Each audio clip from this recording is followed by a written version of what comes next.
Horror कहानियां थी। काला जादू। अपने बेटे रिशु के माथे से टपकते हुए पसीने को देखकर सविता की हालत खराब हो गई। ऐसा आज पहली बार नहीं हुआ जब रिशु नींद से घबरा कर जागा है। हाय मेरा बच्चा, न जाने किसकी नजर लग गई है तुझे। जब से मेरे बच्चे ने 10वीं के एग्जाम में स्कूल टॉप किया है तब से रोज बुरे बुरे सपने आने लगे हैं। हाँ माँ, मैंने आज फिर से एक काले साए को देखा। वो यहीं मेरी आंखों के सामने खड़ा था। माँ मुझे बचा लो माँ। वो मुझसे कह रहा था कि मुझसे बदला लेगा। माँ कहीं ये प्रशांत। चुप कर, कैसी बात कर रहा है? दोबारा उसका नाम मत लेना। तुझे पता है ना, उस प्रशांत ने आत्महत्या कर ली, तो बार बार उसका नाम मत लिया कर। मम्मी, क्या सच में प्रशांत ने आत्महत्या की थी? चुप कर, बहुत सवाल पूछता है आजकल। और फिर रात के वक्त सविता के पूरे घर में एक अजीब सा काला धुआं छाने लगा। गहरी नींद में सोई सविता की जैसे ही आंख खुली उसका दम घुटने लगा। वो दौड़कर रिशु के रूम की तरफ गई जहां उसके दरवाजे पर घूमती एक काली परछाई देख वो बुरी तरह से घबरा गई। कौन है वहाँ? कौन है? सामने आओ। ये मैं हूँ, तुम्हारी काली करतूत। और अब मैं तुम्हारे बेटे को ले जाने आया हूँ। नहीं, मेरे बच्चे को छोड़ दो प्लीज। मेरे रिशु को कुछ मत करना। वो परछाई रिशु के कमरे में घुस जाती है। सविता भी उसके पीछे पीछे दौड़कर जाती है और देखती है कि अब वो साया साफ नजर आ रहा था। वो सर से पैर तक खून में सना हुआ था और उसके शरीर के सारे अंग कटे फटे हैं। क्या चाहिए तुम्हें? तुम जो बोलोगे मैं करूंगी, लेकिन मेरे रिशु को छोड़ दो। उस परछाई ने रिशु को गर्दन से पकड़कर दीवार के सहारे हवा में उछाल दिया। रिशु जोर जोर से चिल्लाने लगा। माँ बचाओ मुझे, बचा लो माँ। ये मुझे मार डालेगा। माँ मुझे बचा लो माँ। नहीं ऐसा मत करो। मुझे मार दो लेकिन मेरे बच्चे को छोड़ दो। मैं तुम्हारे आगे हाथ जोड़ती हूँ। वो परछाई रिशु को जमीन पर गिरा देती है और अचानक वहां से गायब हो जाती है।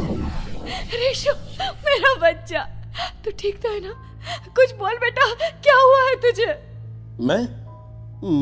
मैं ठीक हूँ माँ। क्या हुआ था यहाँ पर? कुछ नहीं बेटा, कुछ नहीं। तू परेशान मत हो। हम कल ही गांव के बाहर जो तांत्रिक महाराज रहते हैं उनके पास चलेंगे। ठीक है माँ, हम जल्द ही उनके पास चलेंगे। मुझे बहुत डर लग रहा है माँ। ये बार बार मुझे डरावने सपने आना, ये सब हमारे साथ क्यों हो रहा है माँ? अगले दिन सविता अपने बेटे रिशु को लेकर गांव के बाहर तांत्रिक के पास जाती है। जिस जगह पर तांत्रिक रहा करता था वो जगह बहुत डरावनी थी। चारों तरफ कंकाल और खूब भूतियां नजर आ रही थी। गांव से दूर वीराने में उस जगह पर जोर से आंधी चल रही थी। रिशु ने डर कर अपनी माँ का हाथ पकड़ लिया। माँ मुझे बहुत डर लग रहा है। ये कैसी जगह है? देख बेटा, हमारे साथ जो कुछ भी हो रहा है उसका इलाज सिर्फ और सिर्फ ये तांत्रिक महाराज ही बता सकते हैं। अब यही है जो हमें प्रॉब्लम से बाहर निकाल सकते हैं। जैसे ही सविता और रिशु तांत्रिक की झोपड़ी के अंदर पहुंचे, वहां का नजारा देखकर उनकी आंखें फटी की फटी रह गई। तांत्रिक की झोपड़ी के अंदर कई सारे लोग अपनी गर्दन घुमा घुमा कर जोर जोर से चीख रहे थे। कौन हो तुम और यहाँ क्यों आई हो? महाराज, मेरे बेटे को कुछ दिनों से एक डरावनी काली परछाई नजर आती है और कल रात उसने मेरे बेटे पर हमला भी कर दिया।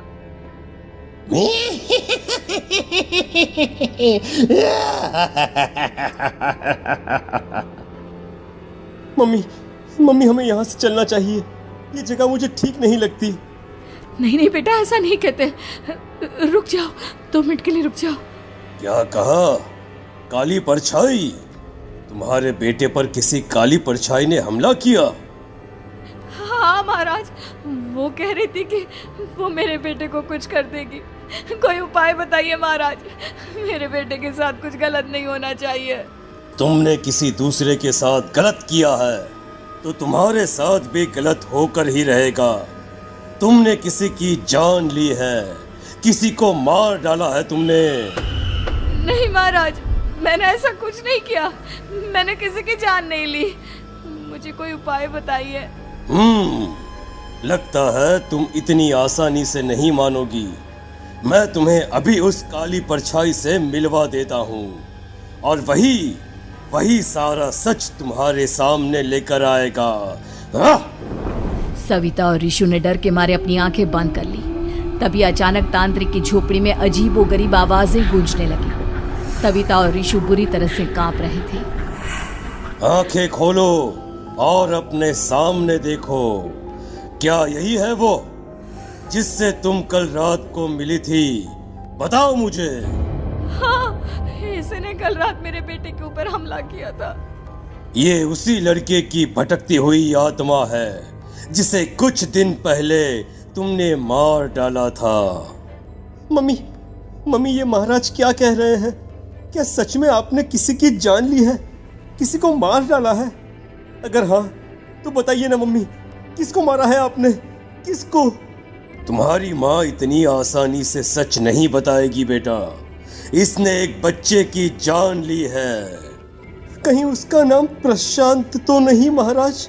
वो मेरा दोस्त है, मेरा मतलब मेरा पड़ोसी है। सही पहचाना।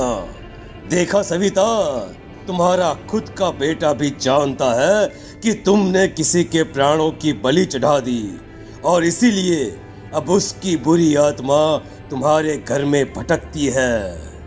मुझे माफ कर दीजिए महाराज, मुझसे बहुत बड़ी गलती हो गई। प्रशांत हमारे पड़ोसी का बेटा था। हर बार उसके नंबर मेरे बेटे से ज्यादा आते थे और इसलिए मैंने उसके कमरे के बाहर काला जादू किया था, पर मुझे नहीं पता था कि वो मर जाएगा। तुम्हारे उसी काले जादू वाली गुड़िया के अंदर एक बुरी आत्मा थी जिसने उस बच्चे के दिमाग पर बुरा असर कर दिया और उसी की वजह से उस लड़के ने अपनी बालकनी से कूदकर आत्महत्या कर ली। इसकी वजह सिर्फ और सिर्फ तुम हो, तुम। नहीं महाराज, जो कुछ भी हुआ मुझे नहीं पता था कि प्रशांत अपनी जान दे देगा। प्रशांत की आत्मा इस वक्त तुम्हारे सामने खड़ी है, हमसे बात करना चाहती है। बोलो क्या कहना चाहते हो?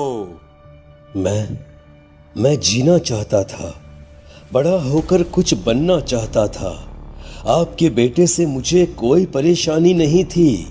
अरे वो तो मेरा अच्छा दोस्त था।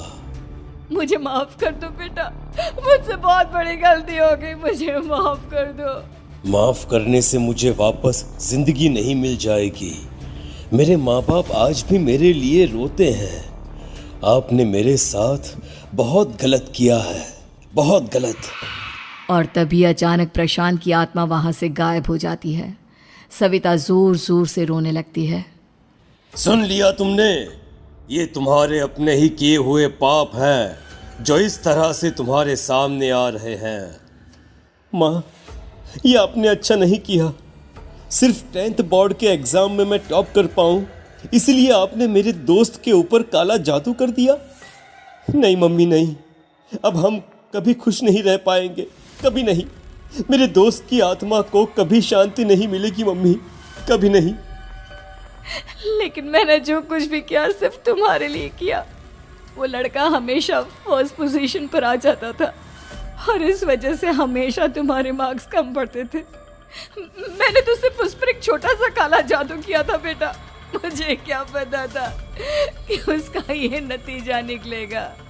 जिस गुड़िया को तुमने उस लड़के के कमरे के दरवाजे पर लगाया था, दरअसल उसके अंदर एक बुरी आत्मा का प्रवेश हो गया था, जैसा कि अक्सर काला जादू करते समय हो जाता है।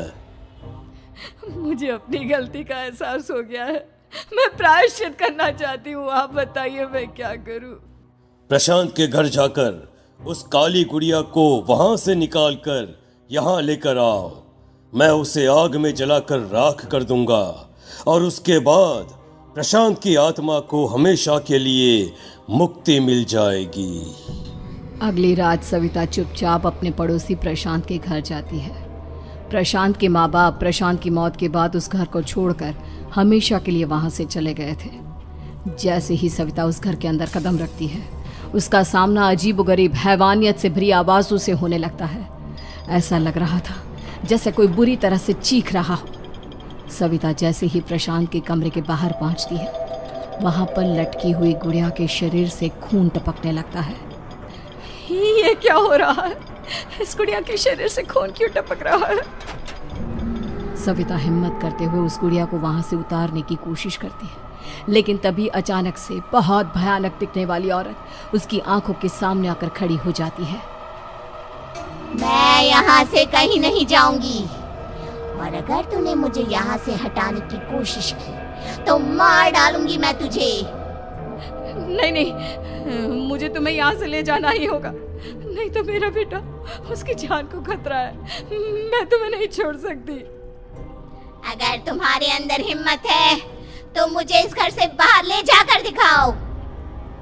और ऐसा कहकर वो औरत सविता के ऊपर हमला कर देती है और उसे हवा में उछाल उछाल कर जमीन पर पटकती है।